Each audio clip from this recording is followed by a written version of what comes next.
Radhe Radhe everyone, welcome to Kishori pharmacy. तो आज हम 6 सेमेस्टर का फार्माकोलॉजी 3 का यूनिट 1 पढ़ेंगे, जो कि नसल डीकंजस्टेंट है। तो नसल डीकंजस्टेंट क्या होता है? Nasal decongestant is a type of a medicine that helps relieve a stuffy nose, congested nose. ये जो नसल डीकंजस्टेंट होता है, ये एक मेडिसिन है जो कि क्या करता है, ये जो स्टफी नोज होता है, स्टफी नोज मतलब होता है ब्लॉक्ड नोज। जो ब्लॉक्ड नोज की प्रॉब्लम होती है और कंजस्टेड नोज की जो प्रॉब्लम होती है, ये इसको ठीक करने के लिए दिया जाता है या फिर यूज़ किया जाता है। They work by narrowing and reducing the swelling in the blood vessels and tissue in our nose. ये जो नसल डीकंजेस्टेंट है, ये कैसे वर्क करता है, ये अपना एक्शन कैसे शो करता है? तो यहाँ पे क्या होता है कि जो हमारा नोज़ होता है, नोज़ के अंदर ब्लड वेसल प्रेजेंट होते हैं। तो क्या होता है कि जब एलर्जी बॉडी के अंदर आ जाता है, तो क्या होता है कि जो हमारा नोज़ होता है, नोज़ के अंदर जो ब्लड वेसल होता है, ब्लड वेसल स्वेल हो जाता है, फूल जाता है, जिसके कारण क्या होता है कि जो नोज़ होता है, नोज़ के अंदर बहुत कम स्पेस बचता है कि ऑक्सीजन अंदर जा पाए और बाहर आ पाए। इसीलिए क्या होता है, यहाँ पे सांस लेने में प्रॉब्लम होने लगती है और नोज़ में पेन होता है और कभी कभी ब्लड भी आता है, क्योंकि जो ब्लड वेसल होता है वो डिस्ट्रॉय हो जाता है, फूट जाता है। Nasal decongestants narrow swelling in blood vessel in your nose. They reduces the swelling of nasal tissue, which opens your airways and makes easier to breathe. ये जो नसल डीकंजेस्टेंट होता है, ये क्या करता है, ये जो ब्लड वेसल होता है, ब्लड वेसल की स्वेलिंग को कम कर देता है। It reduces the swelling of nasal tissue, which opens your airways and makes easier to breathe. और जब जो स्वेलिंग है, जब स्वेलिंग ही कम हो जाएगी, तो क्या होगा, जो ऑक्सीजन है वो ऑक्सीजन अच्छे से बाहर भी आ पाएगा और अंदर भी जा पाएगा, जिसके कारण क्या होगा, जो सांस लेने में प्रॉब्लम हो रही थी वो धीरे धीरे ठीक होने लगेगा। तो नसल डीकंजेस्टेंट के कौन कौन से साइड इफेक्ट्स हो सकते हैं, अगर हमने जो प्रिस्क्रिप्शन में जैसा बताया गया अगर हम उसे फॉलो नहीं करेंगे, तो कौन कौन से साइड इफेक्ट्स जो मेडिसिन है वो कॉज कर सकता है? तो पहला क्या है, हेडेक हो सकता है, सर दर्द हो सकता है, फीलिंग स्लीपी हो सकता है, फीलिंग सिक हो सकता है, ड्राई माउथ हो सकता है, रैसेस हो सकते हैं और इरिटेशन इन नोज हो सकता है। Symptoms of nasal congestion. जो नसल कंजेशन है, नसल कंजेशन के कौन कौन से सिम्टम्स हो सकते हैं, मतलब कैसे हम नसल कंजेशन की जब प्रॉब्लम होती है किसी को, तो हम कैसे पहचानेंगे कि इसे नसल कंजेशन की प्रॉब्लम है?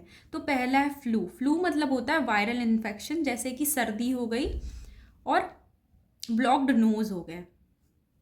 एलर्जीज से हम पहचान जाएंगे।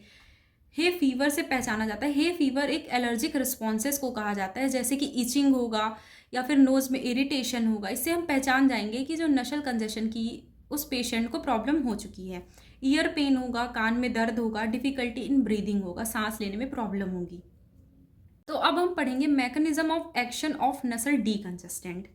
When nasal decongestant are given to the patient, जब हम नसल डीकंजेस्टेंट को पेशेंट को देंगे, तो क्या होगा कि जो अल्फा एगोनिस्ट मेडिसिन है, ये जो मेडिसिन है नसल डीकंजेस्टेंट, ये क्या करेगा, ये बाइंड करेगा अल्फा रिसेप्टर के साथ। और जब ये अल्फा रिसेप्टर के साथ बाइंड कर जाएगा, तो क्या होगा, जो ब्लड वेसल में स्वेलिंग हो रहा था और डायलेशन हो रहा था, वो धीरे धीरे कम होने लगेगा। जब ये डायलेशन और स्वेलिंग कम होगा, तो ऑक्सीजन आराम से बाहर आ पाएगा और अंदर जा पाएगा। तो यहाँ पे क्या होगा, जो ब्रीदिंग की प्रॉब्लम हो रही थी, सांस लेने में प्रॉब्लम हो रही थी, वो धीरे धीरे ठीक होने लगेगा और जो म्यूकस नोज में इकट्ठा हुआ था वो बाहर रिलीज हो जाएगा। तो अब हम इसका मैकेनिज्म ऑफ एक्शन डीपली पढ़ेंगे। तो नॉर्मल केस में क्या होता है, जो ब्लड वेसल होता है वो सिकुड़ा हुआ रहता है, कॉन्ट्रैक्टेड रहता है। लेकिन जब कभी कॉमन कोल्ड, अगर हमें सर्दी की प्रॉब्लम हो गई है, तो क्या होगा, जो ब्लड वेसल होता है नोज के अंदर वो फैल जाता है, डायलेट हो जाता है। और जब जो ब्लड वेसल है वो डायलेट हो जाएगा, फैल जाएगा, तो क्या होगा कि जो ऑक्सीजन है,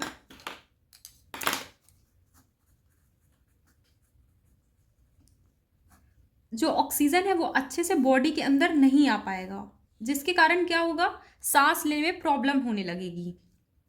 तो जब हम नसल डीकंजेस्टेंट को बॉडी के अंदर देते हैं, तो क्या होता है, जो नसल डीकंजेस्टेंट होता है ये क्या करता है, जो ब्लड वेसल्स में स्वेलिंग होती है और डायलेशन होता है। स्वेलिंग मतलब होता है जब जो ब्लड वेसल है वो फूल जाता है या फिर डायलेट हो जाता है। डायलेट मतलब होता है फैल जाता है। तो क्या होता है, जो नसल डीकंजेस्टेंट है वो दिया जाता है, और जब हम नसल डीकंजेस्टेंट को बॉडी के अंदर देंगे तो जो ब्लड वेसल में डायलेशन हुआ है उसे ये कम कर देता है, जिसके कारण क्या होगा, जो ऑक्सीजन है वो आराम से बॉडी के अंदर आ सकता है। Classification of nasal decongestant. तो जो नसल डीकंजेस्टेंट है ये टोटल 3 क्लासेस में डिवाइडेड है। पहला है short acting decongestant administrated topically. तो जो शॉर्ट एक्टिंग के अंदर आता है उसके अंदर जो ड्रग आता है वो है फिनाइल एफ्रीन और फिनाइल प्रोपेनॉल अमीन।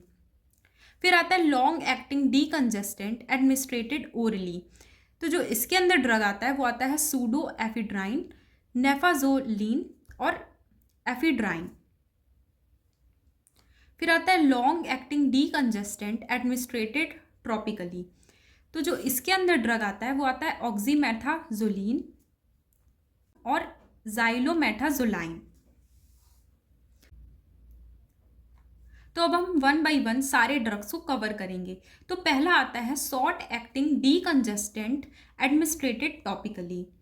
तो ये क्या होता है, those decongestant which are administered topically and show their action for short time।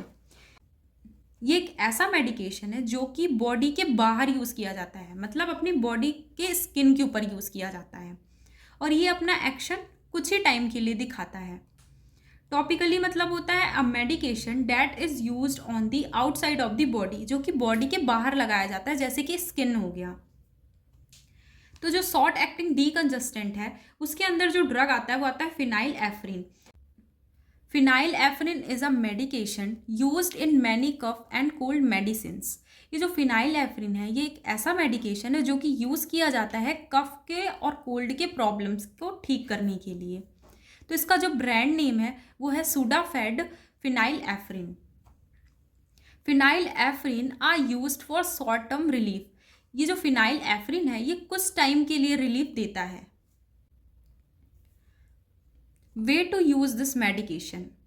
ये जो फिनाइल एफ्रीन है इसे हमें कैसे यूज़ करना है, तो जो फिनाइल एफ्रीन है ये ओरल के फॉर्म में भी आता है और नसल स्प्रे के भी फॉर्म में आता है। If not followed the instruction given in medicine it can show side effects. अगर हमने इंस्ट्रक्शन जो कि प्रिस्क्रिप्शन लिखा रहता है मेडिसिन में अगर हमने उसे ध्यान से नहीं पढ़ा है तो क्या हो सकता है, कुछ साइड इफ़ेक्ट हमें देखने को मिल सकते हैं, जैसे कि एलर्जिक रिएक्शन हो जाएगा, इंक्रीज इन ब्लड प्रेशर हो सकता है, एंजाइटी हो सकता है और हेडेक हो सकता है। तो जो दूसरा क्लासिफिकेशन है नसल डीकंजेस्टेंट का वो long acting decongestant administrated orally है। तो ये क्या होता है, those medication which are administered by oral route and show their action for long time। ये एक ऐसा मेडिकेशन है जो कि एडमिनिस्टर्ड है, मतलब ये बॉडी के अंदर ओरल के फॉर्म में लिया जाता है। ओरल रूट मतलब माउथ के थ्रू इसे लिया जाता है और ये अपना एक्शन बहुत टाइम तक के लिए शो करता है, दिखाता है। It is used for blocked nose, stuffy nose. ये जो लॉन्ग एक्टिंग डीकंजेस्टेंट है इसे हम स्टफ़ी नोज़ और ब्लॉक्ड नोज़ के लिए यूज़ करते हैं क्योंकि ये बहुत टाइम तक के लिए रिलीफ देता है। तो जो लॉन्ग एक्टिंग डीकंजेस्टेंट है उसके अंदर कौन कौन से ड्रग्स आते हैं, तो पहला है सूडो एफिड्राइन। तो pseudoephedrine is a medication used for relief of stuffy nose and sinus pain और अदर ब्रीदिंग इलनेस। ये जो सूडो एफिड्राइन है ये एक मेडिकेशन है जो कि यूज़ किया जाता है रिलीफ के लिए, स्टफ़ी नोज़ के लिए और साइनस पेन के लिए और ब्रीदिंग इलनेस के लिए। Pseudoephedrine works by narrowing the blood vessel to decrease swelling and congestion. जो सूडो एफिड्राइन है ये कैसे वर्क करता है, तो जो सूडो एफिड्राइन है ये क्या करता है, जो ब्लड वेसल होता है उसको नैरो कर देता है और डिक्रीज कर देता है स्वेलिंग को और कंजेशन को। Way to use this medication. तो इस जो मेडिसिन है उसे हमें कैसे यूज़ करना है उसके बारे में अब यहाँ पे हम पढ़ेंगे। Take this medication by mouth with और विदाउट फूड यूजुअली एवरी 12 और 24 आवर्स। ये जो मेडिसिन है इसे हमें माउथ से लेना रहता है, विद और विदाउट फूड इसे हम फूड के साथ भी ले सकते हैं, और अगर हमने फूड नहीं भी लिया तो भी कोई प्रॉब्लम नहीं होगी। और इसे हमें 12 और 24 घंटे में एवरीडे यूज़ करना रहता है। They can show some side effects when we do not follow the prescription given in medicine।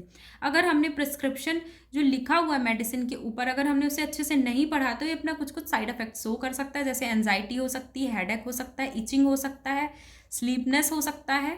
फिर लास्ट क्लासिफिकेशन आता है long acting decongestant administrated topically. ये एक ऐसा मेडिकेशन है जो कि टॉपिकली यूज़ किया जाता है, मतलब बॉडी के बाहर यूज़ किया जाता है, और ये अपना एक्शन लॉन्ग टाइम तक दिखाता है। तो जो लॉन्ग एक्टिंग डीकंजेस्टेंट है उसके अंदर जो ड्रग आता है वो आता है ऑक्सीमेथाजोलिन। तो ऑक्सीमेथाजोलिन क्या है? Oxymetazoline is a medication used for long term relief of nasal congestion. ये जो ऑक्सीमेथाजोलिन है एक ऐसा मेडिकेशन है जो कि यूज़ किया जाता है long term relief of nasal congestion. जो नसल कंजेशन की प्रॉब्लम होती है उसको ठीक करने के लिए इसे यूज़ किया जाता है, क्योंकि ये लॉन्ग टर्म रिलीफ देता है, मतलब बहुत टाइम तक के लिए जो दर्द होता है उसको मैनेज करता है। Oxymetazoline works by decreasing dilation and inflammation of blood vessel. ये जो ऑक्सीमेथाजोलिन है ये क्या करता है, जो इन्फ्लामेशन होता है और डायलेशन होता है उसको ये कम कर देता है, जिसके कारण क्या होता है, जो सांस लेने में प्रॉब्लम हो रही होती है वो धीरे धीरे ठीक होने लगता है। Way to use this medication. तो ये जो ऑक्सीमेथाजोलिन है इसे हमें कैसे यूज़ करना है? It comes in the form of spray. Spray the medicine into each nostril। ये स्प्रे के फॉर्म में आता है और इसे हमें स्प्रे करना रहता है दोनों नॉस्ट्रिल में, और इसे हमें दिन में 2 बार यूज़ करना रहता है।